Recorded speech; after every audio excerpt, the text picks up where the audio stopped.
Bonjour, Eric Gibaud, rgo.com, et aujourd'hui je suis sous la pluie à Metz devant Digit Photo qui m'a prêté cet appareil photo, le Sony Alpha 7 Mark IV avec l'objectif 24-105 f4. On va en parler, mais je sais pas ce que tu en penses. Moi je pense qu'on devrait en parler plutôt à l'intérieur, donc c'est ce qu'on va faire. Mais avant, je vais me mouiller un petit peu plus pour le sponsor de mes vidéos en français, Arvia, écoledephotographie.com. Je parlerai d'eux à la fin de la vidéo. Je t'avance déjà que tu peux les contacter, toutes les informations sont en description. Le téléphone est gratuit, appelle-les de ma part car tu reçois un bouquin photo en appui pédagogique qui t'appelle.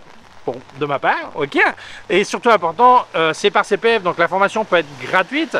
Et aussi important, si tu vas partir à la retraite, inscris-toi avant de partir, car le CPF, c'est pendant que tu es actif. Par contre, une fois inscrit, tu peux faire la formation une fois à la retraite, il n'y a pas de problème. Voilà, mais je te raconte tout ça à la fin, et n'oublie pas aussi que quand je parle d'Arvia, je donne toujours aussi un petit truc photo, donc ça va peut-être le coup d'aller jusqu'à la fin pour écouter. Allez, c'est parti! Bon, tu me crois pas, je sais pas, mais sincèrement, je te dis que je me sens un petit peu mieux à l'intérieur. Alors, peut-être que ma moustache a pris un coup avec la pluie, ouais, l'humidité et le gel pour la moustache, c'est pas très compatible. Alors, parlons, alors d'abord, remercie à Digit Photo, hein, c'est vraiment super cool hein, de m'avoir prêté cet appareil. Et donc, c'est un appareil qui est vraiment complet, donc je pourrais faire 3 types de vidéos. Une super courte, style annonce publicitaire d'un nouvel appareil, mais il n'est pas nouveau, mais ça apporte pas grand chose. Une version moyenne distance et une version vraiment longue qui explique tout en détail. Bon, la vraiment longue, elle pourrait durer 2 heures parce qu'il y a vraiment énormément de trucs qu'on peut faire avec ça. Donc, on va choisir l'option intermédiaire où je vais mélanger mes impressions et aussi des caractéristiques, mais je ne vais pas rentrer dans tous les détails, ok? Donc, j'ai dit ok, je sais qu'il y a certains, ça les dérange, donc on va dire d'accord. Donc, voilà, attaquons. Alors souvent on me demande comment on pourrait te filer un coup de main, Eric. Il y a un moyen simple. Si jamais tu vas acheter du matos, si tu achètes chez Digit Photo, comme à l'écran là tu vois, là où ça marque code créateur, tu mets Gibaud et ça me file une petite aide. Donc c'est une bonne méthode. Voilà. Merci, continuons. Alors, je vais te parler de ma première impression quand tu attrapes l'appareil photo.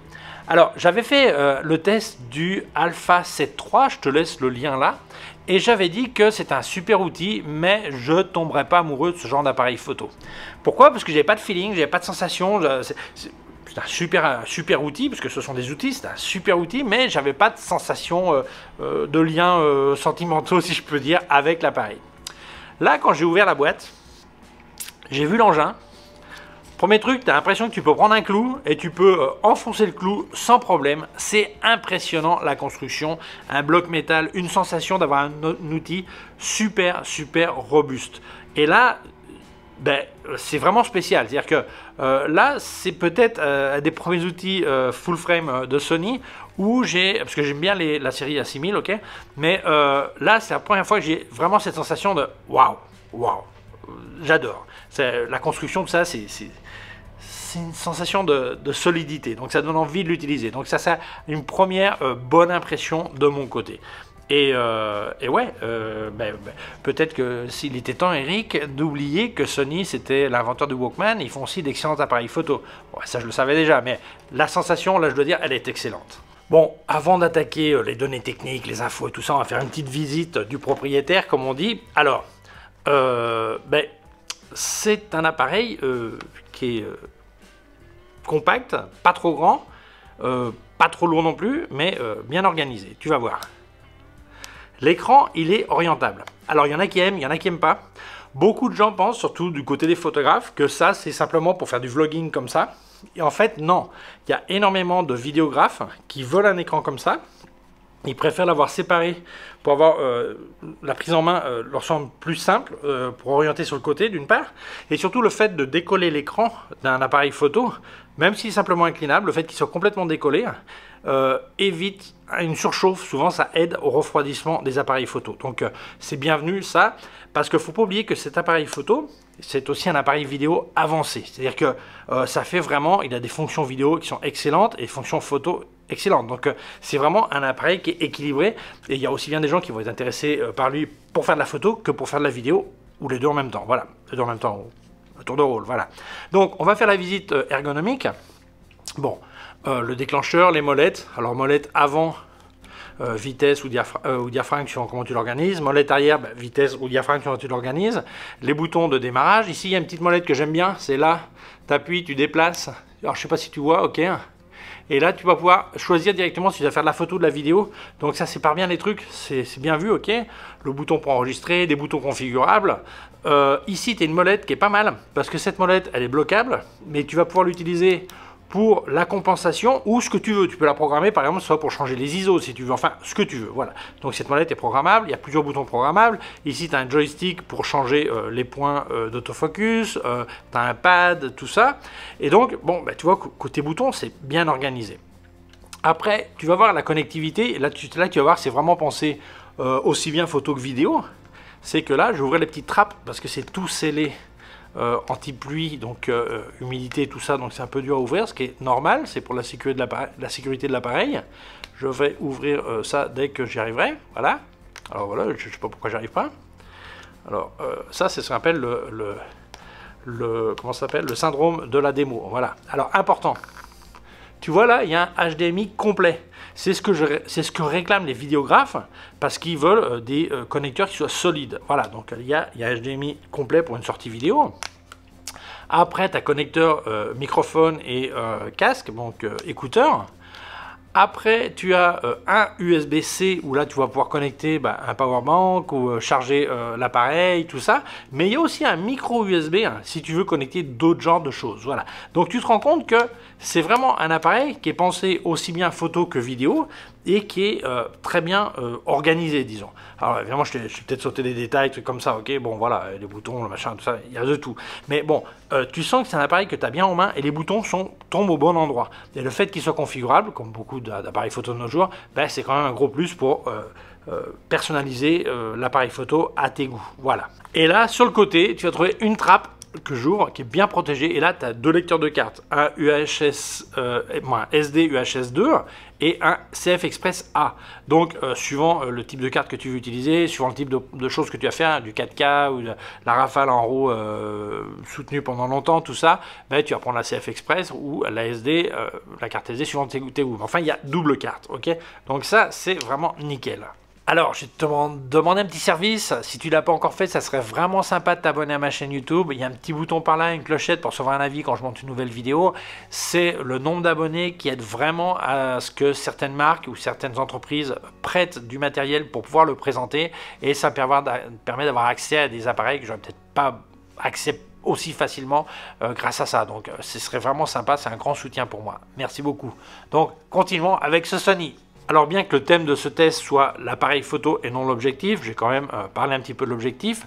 Donc c'est le 24-105 f4 G et sincèrement j'ai trouvé que la qualité était vraiment pas mal. Même à pleine ouverture, alors j'ai fait des photos nocturnes aussi, donc je me suis mis à pleine ouverture. F4, si c'est peut-être pas pour la nuit, c'est peut-être pas idéal, mais enfin vu l'appareil photo qu'il y a derrière, c'est pas vraiment un problème. Ce que j'ai remarqué à F4, c'est que la netteté était déjà tout à fait correcte et je trouve que c'est un compagnon idéal comme combo ou ensemble tout terrain, disons. Bon, c'est pas le petit truc que tu mets dans ta poche non plus, hein, mais celui qui voudrait qu'un seul objectif pour quand il voyage et tout ça, c'est certainement une très bonne option. Ok, donc continuons. Bon Eric, quand est-ce que tu vas nous dire combien de millions de pixels et tout ça? Ben voilà, ça arrive, ça arrive. C'est un capteur de 33 millions de pixels, ok. C'est un appareil hybride, donc sans miroir, avec une monture Sony E et qui travaille en 14 bits de couleur. Alors, cet appareil a un stabilisateur. Là, j'en avais un dans l'objectif, mais aussi dans l'appareil, et ça combine les deux. Alors, c'est un stabilisateur qui compense sur 5 axes jusqu'à 5,5 stops. Et bon, moi, comme je dis toujours, je suis pas bon juge sur les stabilisateurs, parce que quand tu as essayé, on dirait qu'Olympus me paye, mais c'est pas le cas. Quand tu as essayé un stabilisateur Olympus, tous les autres te semblent un peu légers. Mais bon, le mieux c'est que tu fasses ton opinion. Alors en photo, c'est pas un problème, la stabilisation va super. En vidéo, il n'y a pas cette sensation d'amortissement, mais enfin c'est quand même pas mal. Donc je te montre et tu fais ta propre opinion. Voilà. Essai de la stabilisation au niveau de la ceinture. Je marche lentement. Le son, c'est celui de l'appareil photo. Bon, tu vois, hein. Alors, si on parle du poids, il fait, je vérifie, 658 grammes. Ça me semble raisonnable, vu la construction, vu tout ce qu'il y a. Alors évidemment, je ne parle pas de l'objectif, hein, je parle du boîtier. Et donc, bon, moi c'est un poids qui me semble correct pour ce genre d'appareil photo, pour la construction qu'il y a. Donc je pense que c'est pas un drame, même des gens avec une force qui n'est pas énorme, ça pourrait être ok. La taille, il n'est pas très grand, regarde, tu vois. Il fait 13 cm là, et je crois qu'il doit faire 9 et quelques de haut. L'épaisseur, tu vois, je sais pas si c'est 3 cm, 4 cm, un truc comme ça, ok. Donc, moi, je pense que c'est une taille raisonnable pour ce genre d'appareil. Alors, il y a des gens, ça va la déranger un petit peu, qui est le petit doigt qui tombe dessous. Enfin, ceux qui ont des grandes mains, en général, ils aiment avoir un grip vertical, voilà. Mais enfin, bon... dans ce type d'appareil, c'est toujours comme ça. Ok, pour moi, c'est une bonne taille. Peut-être certains avec une très grosse main, ça va leur sembler problématique. Je sais pas, moi je crois pas. Hein. Sincèrement, moi je trouve que c'est un appareil qu'on tient bien en main et une taille raisonnable. Alors, ce que j'ai remarqué que c'est vraiment bien amélioré, c'est le viseur. Le viseur sur l'Alpha 7 III, il n'avait pas ce niveau. Déjà, la sensation est mieux, puis là tu peux choisir si tu veux 60 ou 120 Hz, donc 60 images ou 120 images secondes de rafraîchissement. Et je trouve qu'il est vraiment pas mal. Alors souvent les gens me demandent comment ça se passe avec les lunettes, est-ce qu'on voit bien, on voit pas bien. Je suis pas un bon juge parce que moi vraiment ça m'a jamais dérangé sur n'importe quel appareil photo. Donc je peux pas te dire, il y a des gens qui tout de suite ça les dérange et moi ça me dérange pas trop. Donc voilà, moi j'ai trouvé que le viseur si il était bien mieux que l'autre, voilà. Alors quand on te présente un appareil photo, il y a toujours les termes qui font, les chiffres qui font rêver, mais souvent on oublie de te raconter la petite ligne. Alors, quand on va parler de la rafale, tu vas dire que on te dit que c'est 10 images secondes, tu vas dire ah c'est pas mal. Ah oui, mais il y a un petit détail important qu'il faudrait dire quand même. C'est pas mal si c'est en RAW compressé ou en JPEG, 10 images secondes. À partir du moment où tu vas en RAW non compressé ou comprimé, tu dis comme tu veux, je sais pas si on traduit de l'anglais compressé, si ça devrait être comprimé, enfin bref, eh bien si on parle en non comprimé, on descend tout de suite à 5. Est-ce que c'est un problème? Pour moi non. Mais si ton idée c'était de faire de la photo ultra rapide, tout ça, ça c'est pas un Sony A1, c'est pas le même tarif non plus, ok? Mais que tu le saches, ok? Donc 10 images secondes, seulement en RAW comprimé ou en JPEG, sinon tu descends à 5 et quelques, voilà. Bon, quand on te parle de Sony, on te gonfle la tête avec les ISO élevés et les photos en basse lumière. Et blabla, et blabla, et blabla, et blabla. Alors je dis ok, on va voir si c'est vrai. Je vais sortir, faire un tour la nuit à Metz, voir si la cathédrale se voit bien, si le fleuve, la Moselle se voit bien et tout ça. On va jeter un coup d'œil et on va voir si le blabla, blabla, blabla, blabla, blabla, ils sont gonflants avec leurs ISO. Bon, sincèrement, moi je vais être sincère avec toi. Hein. J'ai fait les essais. Bon, faut être réaliste, faut être réaliste. Ils ont raison. Ils ont raison, ils ont raison. Les ISO élevés vont très bien. C'est-à-dire que jusqu'à... alors, les ISO vont depuis 100 jusqu'à 51 200 natifs. Après, on peut les forcer à la baisse à 50 et à la hausse à 204 800. Je dirais que jusqu'à 12 800, c'est propre. Il n'y a pas à nettoyer en fait. Hein. Ça me semblait correct. Okay. À partir de là, bon, il y a un petit peu plus de boulot. À 204 800, évidemment, c'est une pizza pensée pour les paparazzi, pour qu'on distingue quelqu'un à 3 h du matin sur un scooter, par exemple. J'ai nommé personne, ok. Mais voilà. Mais sinon, bon, à mon avis, là, ils sont un stop au-dessus de certains concurrents, pas tous, hein, mais devant les autres en général, devant tous, mais ou à égalité ou au-dessus, au moins d'un stop. Voilà. Donc je pense qu'effectivement, à ISO élevé, c'est un bon choix, celui qui en a besoin. Moi, je préfère l'éclairage que les ISO élevés, mais je ne vais pas éclairer une cathédrale, je ne vais pas éclairer un fleuve. Donc dans ce cas-là, il n'y a pas trop le choix. Donc ouais, les ISO sont au rendez-vous, sans problème. Bon, là, je vais parler de l'autofocus. On pourrait faire une vidéo d'1 heure ou plus simplement sur l'autofocus, sur les possibilités de configuration, les fonctions, le continu, par zone, le machin, le single, le truc, ça. Bon, c'est dingue, ok? Donc, je vais te faire un résumé rapide. L'autofocus, j'ai jamais vu un truc qui allait aussi bien. C'est vraiment... tu peux faire tir au pigeon. C'est fait. C'est fait. Basse lumière, haute lumière, contre-jour, ça marche tout le temps. Donc je ne vais pas faire une explication détaillée de l'autofocus, ça sera à toi de lire le manuel, le mode d'emploi de l'appareil si tu veux savoir comment il se configure, mais je te dis que j'ai pas réussi à faire rater l'autofocus, même en très basse lumière.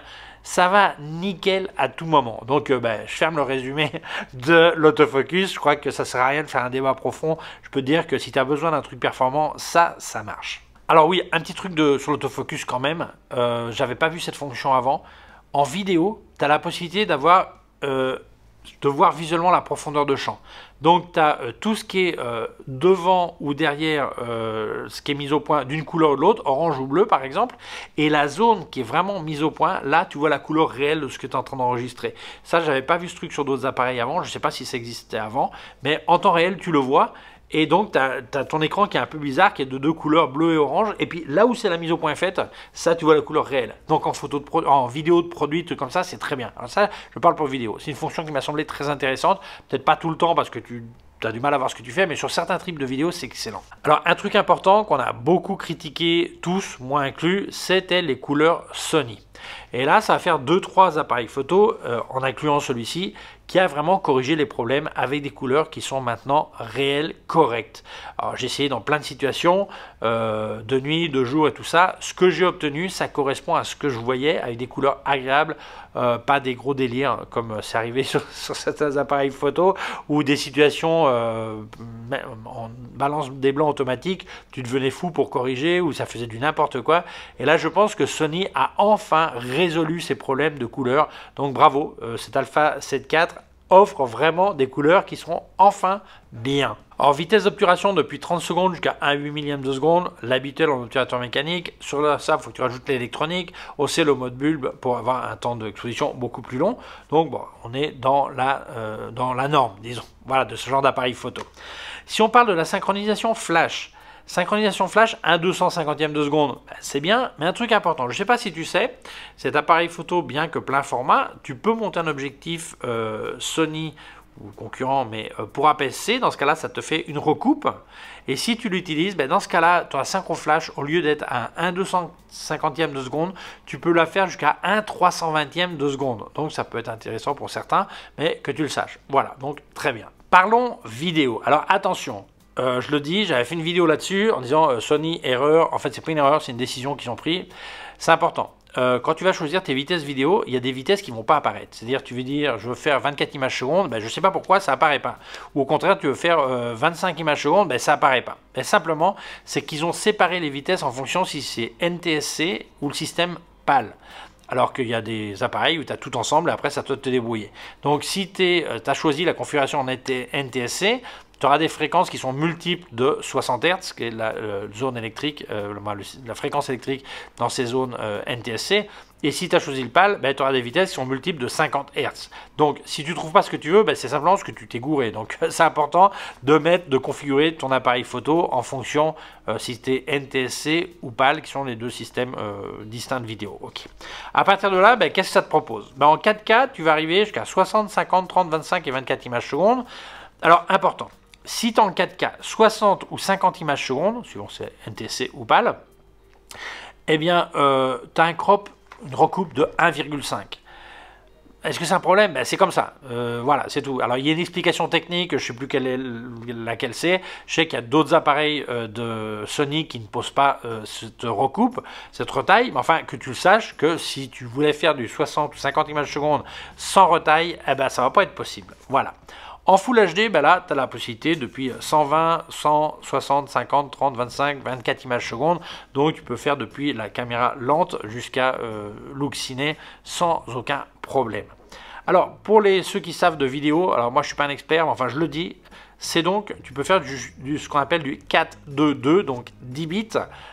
C'est important, si tu ne comprends pas de quoi il s'agit, c'est que tu n'en as pas besoin, et si c'est un truc que tu recherchais, ben, tu as la réponse. Oui, voilà, c'est ce que ça te donne.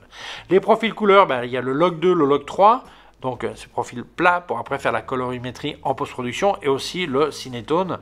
Mais enfin bon, tout ça c'est expliqué savamment dans les manuels de l'appareil photo, et il y a des gens qui ont fait des vidéos très intéressantes sur toute la partie vidéo, parce que là je pourrais être au moins une heure, une autre vidéo d'1 heure pour expliquer toutes les fonctions vidéo.